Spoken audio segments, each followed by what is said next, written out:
Back ناظرین، وزیر اعظم کے مشیر برائے داخلہ اور احتساب بیرسٹر شہزاد اکبر صاحب ہمارے پاس موجود ہیں، اور انہوں نے ایک پریس کانفرنس میں اعلان کیا تھا کہ اسحاق ڈار کو پاکستان لانے کی کوششیں بھی ہو رہی ہیں۔ اسحاق ڈار صاحب سے بھی جب پوچھا گیا تھا اس سے پہلے کہ why do you not go to Pakistan, تو ان کا جواب کیا تھا، آئیے دیکھتے ہیں۔ ٹھیک ہے، آپ کی کب جا رہے ہیں پاکستان؟ میں جب میری حالت صحت تو پاکستان آپ کو جانا چاہیے، میرے ڈاکٹر کی ایڈوائس مانی، آپ کی بات مانی میں نے۔ Pakistani more than you are, چھوڑ رہا۔ اور یہی سوال ان سے B B C hard talk میں بھی ہوا۔ کیا جواب تھا، سوال کیا تھا، جواب کیا تھا، آئیے دیکھتے ہیں۔ All of this is so clear cut. You only own one property in the entire world. Your tax records have been kept and given to the authorities over the last 20 years. If everything is so crystal clear, why do you not go to Pakistan and make this case in a court of law? Well, the court of law, my lawyers were there. I'm here for medical treatment. I have a cervical issue. You've been here for what, best part of 3 years on this medical issue? Almost, yes, I am. Are you still really suffering? Yes, I am. And you couldn't possibly get back to Pakistan? Well, let's see what's happening in Pakistan. جی، barrister Shahzad Akbar صاحب کب لے کے آ رہے ہیں واپس؟ Extradition کا کیا بنا برطانیہ کے ساتھ؟ دیکھیں، ایکسٹریڈیشن ہم نے ان کی ریکویسٹ فائل کی، اور جب ان کے پروکلیمیشن ہو گئے برطانیہ کے ساتھ، اور اس کے بعد 2019 کو 24 مئی کو ہم نے برطانیہ کے سیکرٹری، جو ہوم سیکرٹری ہیں، ان کے ساتھ ایم او یو سائن کیا، جس میں انہوں نے رضامندی کا اظہار کیا کہ وہ ہماری ایکسٹریڈیشن کے نتیجے میں ان کو پاکستان بھیجنے جائیں گے۔ اس کے بعد اسحاق ڈار نے میری خبر کے مطابق، کیونکہ آفیشلی تو وہ ہمیں نہیں بتا سکتے، لیکن میری مصدقہ اطلاع کے مطابق اسحاق ڈار نے اسائلم اپلائی کی، اور اب میں سن رہا ہوں کہ شاید انہیں اسائلم مل بھی چکی ہے۔ یعنی کہ وہ نہ صرف اس وقت مفرور ہیں، بلکہ وہ ایک اور ہمارے لیڈر جو پرانے گزرے ہیں الطاف حسین، ان کی طرح اب وہ برطانیہ کے رحم و کرم پہ ہیں، اور وہاں شاید ویلفیئر کے پیسے بھی لے رہے ہوں گے۔ بہرحال وہ اس وقت وہاں پہ اسائلم پہ ہیں۔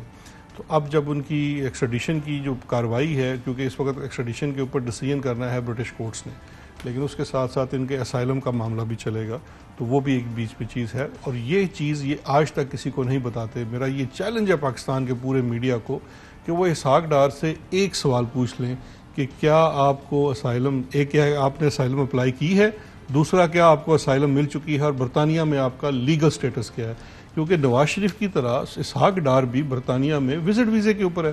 وزٹ ویزے کی ایک بنیادی چیز ہے کہ آپ 6 ماہ ایک سٹریچ میں اس سے زیادہ رہ نہیں سکتے۔ اسحاق ڈار کو وہاں پہ اس وقت 3 سال سے زائد کا عرصہ ہو چکا ہے۔ تو یہ سوال تو میں سمجھتا ہوں وہ جو سارے صحافی وہ جو چہل قدمی کرتے ہیں جا کے ہائیڈ پارک میں نواز شریف اور اسحاق ڈار کے ساتھ، تو ایک بنیادی سا اپنی صحافتی ذمہ داری ادا کر دیں، اس سے سوال پوچھ لیں کہ بھائی آپ پاکستانی شہری ہیں، پاکستان کے پاسپورٹ ہولڈر ہیں، 6 ماہ سے زیادہ آپ کو پاکستان میں ہو چکا ہے، برطانیہ میں ہو چکا ہے، آپ یہاں کیسے بیٹھے ہوئے ہیں، آپ کا سٹیٹس کیا ہے؟ وہاں سے بات پتہ چل جائے گی۔ آپ کہہ رہے ہیں کہ اسحاق ڈار نے، اور آپ کے پاس مصدقہ اطلاعات ہیں کہ اب وہ برطانیہ کی پناہ میں ہیں؟ جی، پناہ میں انہوں نے اسائلم اپلائی کیا ہوا ہے، اور میری اطلاع کے مطابق شاید ان کو اسائلم مل بھی چکا ہے۔ ملک کا سابق وزیر خزانہ برطانیہ میں اسائلم پہ رہ رہے آپ کہہ رہے ہیں؟ دیکھیں، یہ تو آپ نے دیکھا ہمارے ہمسایہ ملک میں بھی، اور پاکستان میں سینیٹر بھی آج کی تاریخ تک، اور آج کی تاریخ تک یہ میں سمجھتا ہوں ہمارے نظام انصاف کے ساتھ ایک مذاق ہے۔ ایک دفعہ آپ کو یاد ہوگا آنریبل اسلام آباد ہائی کورٹ نے بھی کچھ اس طرح کے کامنٹس دیے تھے کہ وہ شخص برطانیہ میں بیٹھ کے ہنس رہا ہے پاکستان کے نظام انصاف کے اوپر، اور یہ شخص بھی میں سمجھتا ہوں برطانیہ میں بیٹھ کے پاکستان کے نظام انصاف کے اوپر ہنس رہا ہے کہ وہ سو کالڈ ہماری پارلیمان کا رکن ہے، فیوجیٹو آف لا ہے، اس کے پاس اتنی قانون کے مطابق نہیں ہے لیگل سٹینڈنگ کے عدالت کے سامنے جا کے کھڑا ہو سکے، لیکن سینٹ کے اوپر بدنی اس کو کیسے، کیوں نہیں ہمارا نظام اس کے اوپر عمل درآمد کر رہا؟ حکومت تو اس کے اوپر آرڈیننس بھی لے کے آئی ہے، اب اس کے اوپر بھی انہوں نے ایک اور نئی رٹ فائل کر دی ہے۔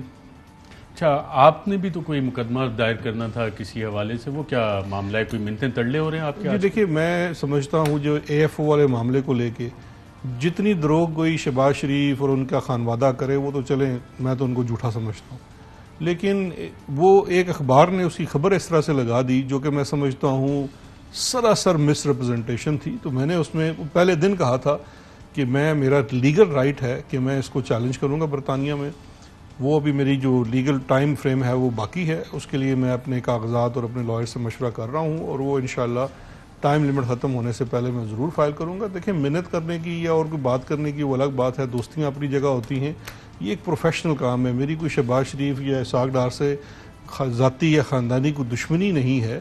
میرے ملک کا پیسہ لوٹا گیا ہے, میرے ملک کے ساتھ ناانصافی ہوئی ہے, میں اس ملک کے ٹیکس پیئر کی تنخواہ کے اوپر کام کر رہا ہوں. میری ذمہ داری ہے کہ میں اپنی ڈیوٹی انجام دوں, یا میں بھی ایسا بن جاؤں کہ جی میں ایس ٹی آرز دبا دوں, کیسز کو دبا دوں, چپ کر کے بیٹھ جاؤں. جو چیز میرے اختیار کے اندر ہوگی, جو میرے نالج میں آئے گی, میں اس کو اپنے جو ذمہ داریاں ہیں اس کے مطابق انجام دوں گا. چاہے اس کے لیے دوستوں یاروں کا ذکر کیا, دوستوں یاروں کے فون آ رہے ہیں آپ کو, میڈیا سے منتیں تڑلے کر رہے ہیں کہ جناب بیرسٹر شہزاد اکبر صاحب مہربانی کریں نہ کریں. لیکن مجھے یہ سمجھایا جا رہا ہے کہ صحافیوں کے خلاف اور چینلز کے خلاف کمپلینٹس نہیں کی جاتی. ایک لڈی مار چینل کی طرف سے. جی وہ میں یہ کوئی ایسا کامنٹ نہیں دیتا. لڈی مار چینل میں کہہ رہا ہوں, میں سوال کر رہا جو ہوں. لڈی ڈالتے ہیں جی وہ بالکل جو کرتے ہوں گے, لیکن میں دیکھیں سمپل سی بات ہے, میں نے ہر کسی سے کہا ہے, نہ میری کسی سے دشمنی ہے, یہ ایک پروفیشنل کام ہے. آپ نے یا تو دیکھیں میں نے آپشن بھی دی ہے کہ آپ اس چیز کے اوپر واضح طور پہ اپولوجائز کر لیں, کہیں غلط خبر لگ گئی تو بات ختم ہو جائے گی, مجھے بھی اتنا تردد نہیں کرنا پڑے گا. لیکن اگر آپ وہ بھی نہیں کرتے تو پھر میرا ایک لیگل رائٹ ہے کہ میں اس کو کمپلین کروں جو ریلیونٹ کورٹس ہیں اس کے سامنے. اور ابھی تک آپ کا اسٹینڈ یہ کہ آپ بالکل میں کروں گا, میں I am not stepping back at all. بالکل ٹھیک ہے. اور ناظرین, سابق وزیر خزانہ اسحاق ڈار صاحب, ٹائم لائن کیا ہے جس حساب سے ان کے خلاف کیس چلنا شروع ہوا, تحقیقات شروع ہوئیں, تو اشتہاری اور مفرور اور ملک سے فرار کا راستہ انہوں نے کیسے اختیار کیا, کن کن تاریخوں کو کیا ہوا, آئیے ایک نظر ڈالتے ہیں. 8 ستمبر 2017 کو نیب نے وزیر خزانہ اسحاق ڈار کے خلاف اثاثہ جات ریفرنس دائر کیا. 20 ستمبر کو وزیر خزانہ اسحاق ڈار کے تمام اثاثے منجمد کر دیے گئے. 25 ستمبر کو وزیر خزانہ اسحاق ڈار کی احتساب عدالت میں پہلی پیشی ہوئی. 27 ستمبر کو وزیر خزانہ اسحاق ڈار پر فرد جرم عائد کر دی گئی. 8 نومبر کو احتساب عدالت میں وزیر خزانہ اسحاق ڈار کی حاضری سے استثناء کی درخواست مسترد ہوئی. 14 نومبر کو عدم حاضری پر وزیر خزانہ اسحاق ڈار کے ناقابل ضمانت وارنٹ گرفتاری جاری ہوئے. 16 نومبر کو نیشنل اکاؤنٹیبلٹی بیورو نے وزیر خزانہ اسحاق ڈار کا نام ECL پر ڈالنے کی درخواست کی. 21 نومبر کو احتساب عدالت نے وزیر خزانہ اسحاق ڈار کو مفرور قرار دیا. 22 نومبر کو وزیر اعظم نے اسحاق ڈار کی چھٹی کی درخواست منظور کر لی اور وزیر خزانہ کا قلمدان واپس لے لیا. 29 نومبر کو ملزم اسحاق ڈار کو اشتہاری قرار دینے کی کارروائی کا آغاز ہوا. 11 دسمبر کو ملزم اسحاق ڈار اشتہاری قرار پایا. ناظرین, یہ وہ سفر تھا جو اسحاق ڈار صاحب نے وزیر خزانہ سے اشتہاری ہونے تک کا سفر طے کیا. اور جب ان سے سوال پوچھا جاتا تھا کہ جی کیا آپ کے اثاثہ جات ہیں, بچوں کو آپ کے کیا اثاثہ جات ہیں, تو کیا کہتے ہیں, آئیے دیکھتے ہیں. میری کوئی پراپرٹی نہیں ہے پاکستان سے باہر. جہاں تک میرے بیٹے ہیں ان کو ان کا لافل بزنس ہے, وہ پراپرلی ریگولیٹڈ ہے. دبئی کے قانون اور دبئی کی حکومت کے پاس سارا ریکارڈ ہے. جو میں نے ان کو کیپٹل دیا تھا وہ ان کا بنیادی سرمایہ تھا. جو ان کے ریزلٹس ہیں وہ اب ہمارا وہ معاشرہ ہے کہ ہم بچوں سے نہیں پوچھتے کہ اللہ تعالیٰ نے آپ کو کتنی برکت دی ہے. جی ناظرین, بچوں سے نہیں پوچھتے کہ اللہ تعالیٰ نے کتنی برکت دی, اور پینڈورا پیپرز میں بچوں کی آف شور پراپرٹیز بھی اس حوالے سے نکل آئیں. اور موجودہ chairman NAB justice retired Javed Iqbal صاحب کچھ ذکر کرتے ہیں دبئی کی پراپرٹیز کا, کیا کہتے ہیں, آئیے دیکھتے ہیں. پہلے جن کے پاس ایک 6 مرلے کا مکان نہیں ہوتا تھا, آج ان کے ٹاور دبئی میں اور دوسرے ممالک میں ہیں. تو اگر ان سے یہ پوچھا جائے کہ جی یہ ٹاور کہاں سے آئے ہیں, تو اس میں کون سی سیاست ہے, اس میں نیب کا ذاتی کیا انٹرسٹ ہے, اس میں کون سا انتقام ہے؟ آپ نے اس کا جواب دینا ہے کہ آپ نے یہ ٹاور کہاں سے بنائے, کیونکہ ملک 90 ارب ڈالر کا مقروض بغیر وجہ سے نہیں ہوا, اور وہ 90 ارب ڈالر اس وقت آپ کو پاکستان میں کسی جگہ نظر نہیں آ رہے. اور ناظرین, بیرسٹر شہزاد, کیونکہ بی بی سی پہ بھی ان سے یہ سوال ہوا تھا, اور بی بی سی پہ بڑا واضح سوال تھا, how many properties do you and your family own. تو وہاں جواب دیا تھا کہ جی ایک ہی ہے پراپرٹی. کیا جواب دیا تھا BBC پہ, آئیے دیکھتے ہیں.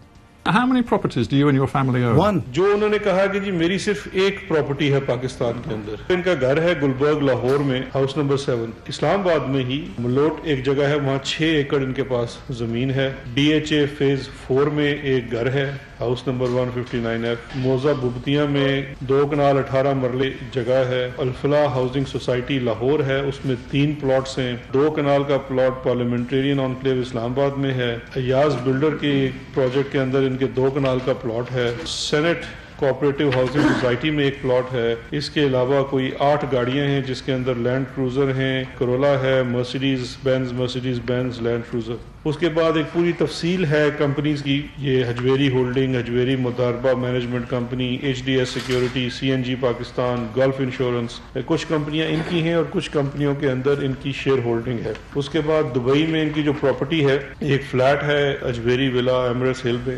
دوسرا ہے پام جمیرہ میں. گاڑیاں ہیں, بینٹلے ہے, مرسیڈیز ہے. براک ہولڈنگ میں انویسٹمنٹ ہے, دارالنیان کے اندر انویسٹمنٹ ہے. اس کے علاوہ ان کے جو بینک اکاؤنٹس ہیں, ایک اکاؤنٹ میں 5.5 ملین کا ان کا بیلنس ہے, ایک اکاؤنٹ میں 500,000 کا درہم کا بیلنس ہے, ایک اکاؤنٹ میں 3,20,000 بیلنس ہے. تو یہ سارے ان کے ایسٹس ہیں جو انہوں نے کہا جی کہ میرے پاس تو صرف ایک گھر ہے. جی ناظرین, آپ نے دیکھا برشش شہزاد اکبر صاحب, یہ اتنی ساری پراپرٹیز آپ نے کہاں سے نکالی ہیں ان کی؟ میں تو کہتے تھے ایک پراپرٹی ہے BBC پہ. دیکھیں میں تو یہ دیکھ کے ڈر گیا ہوں, اب میرے پر پتہ نہیں کتنے کیس کریں گے. میں تو انتظار ہی کر رہا ہوں, 3 سال سے کیس نہیں کر رہے ہیں. اگر یہ میں جھوٹ بول رہا ہوں تو یہ کیس کر دیں.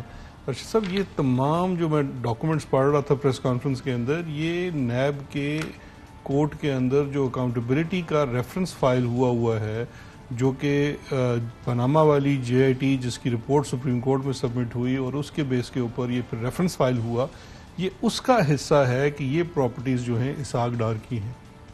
اور یہ وہ پراپرٹیز ہیں جو آپ کے اپنے نام بھی ہیں, آپ کے بے نامیوں کی بھی ہیں اور آپ کے ڈپینڈنٹس کی بھی ہیں.